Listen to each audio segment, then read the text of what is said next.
Assalamualaikum warahmatullahi wabarakatuh. Alhamdulillah Rabbil Alamin.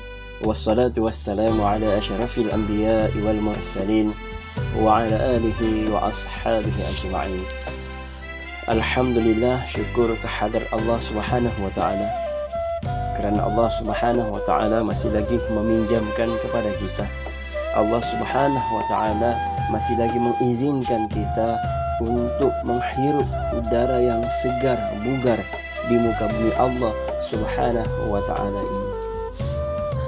Tuan-tuan, sedar tidak sedar, dalam perjalanan yang sangat panjang, kita pada hari ini dipertemukan dan diizinkan oleh Allah Subhanahu wa ta'ala untuk menyambut kedatangan tahun baru Islam 1443 Hijriah. Alhamdulillah, saat ini dan detik ini, kesempatan ini seharusnya kita memanfaatkan diri kita untuk hijrah ke satu tahap, apatah lagi dalam paskah atau norma kehidupan baru ini. Seluruh negara, seluruh dunia amnya sekarang ini sangat tenat, apatah lagi dalam menghadapi dan memperjuangkan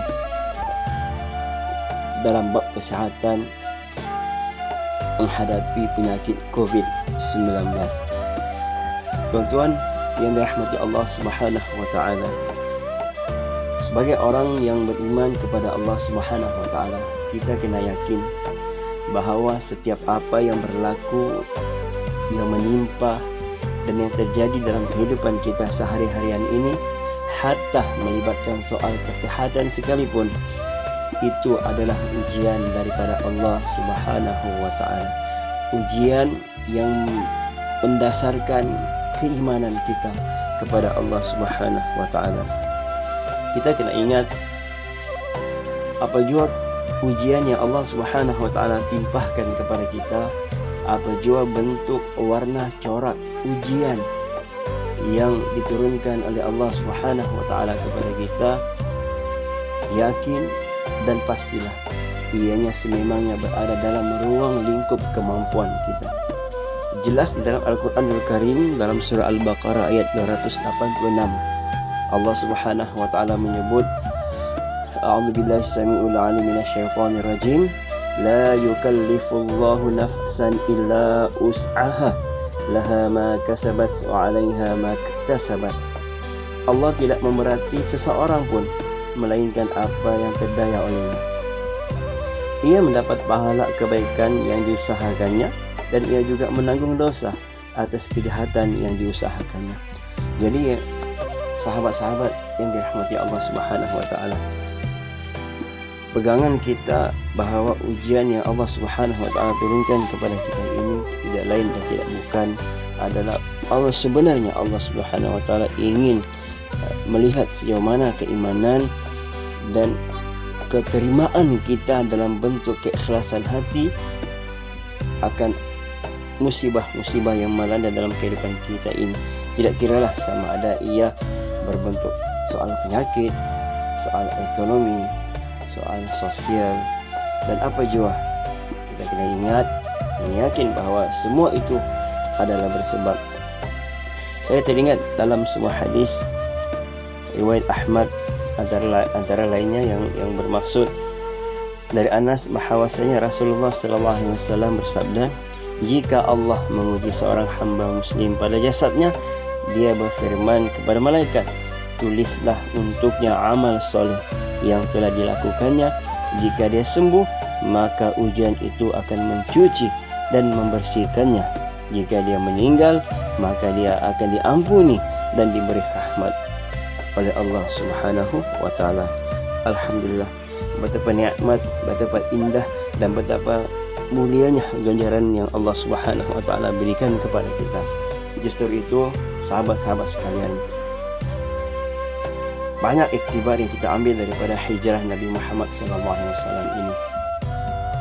Banyak yang kita dengar, banyak yang kita peroleh inputnya, tapi yang ingin saya bawakan di sini seringkas ini saja, ialah antara lainnya ialah perlunya pengorbanan untuk agama. Kemudian dalam kehidupan kita ini, walaupun Allah Subhanahu wa taala menurunkan ujian, kita tidak boleh putus asa. Dan kemudian kita mengambil sebab itu dan kemudian kembali bertawakal kepada Allah Subhanahu wa taala. Dan begitu juga kita perlu bersederhana dalam sebarang kehidupan. Maknanya kita perlu bersederhana dalam keadaan susah maupun senang. Dan yang paling penting sekali, siapa yang jaga Allah, insya-Allah Allah akan menjaga dia. Jadi mudah-mudahan dengan kedatangan tahun baru Islam ini 1443 Hijriah, bukan saja diri kita, tetapi keluarga kita dan seluruh umat Islam perlu maju dan membuka buku baru, membuka lembaran baru, dan kita kembalilah mendekati, merapatkan diri, merapatkan jiwa kita kepada Allah Subhanahu wa taala. Lebih-lebih lagi dalam suasana kehidupan yang sekarang ini penuh dengan penyakit yang kita sendiri tidak tahu dari mana asal usulnya. Mudah-mudahan dengan kehadiran tahun baru Islam ini kita dapat membuka kehidupan dengan menerima segala kenyataan bahwasanya inilah kehidupan pasca COVID-19. InsyaAllah dengan itu kita akan sentiasa mengingati bahwasanya Allah Subhanahu wa taala akan sayang dan memberikan keselamatan kita bukan sahaja di dunia tetapi juga di akhirat. Akhirul kalam, selamat menyambut mahal hijrah awal Muharram 1443 Hijriah. Wabillahi taufiq wal hidayah. Assalamualaikum warahmatullahi wabarakatuh.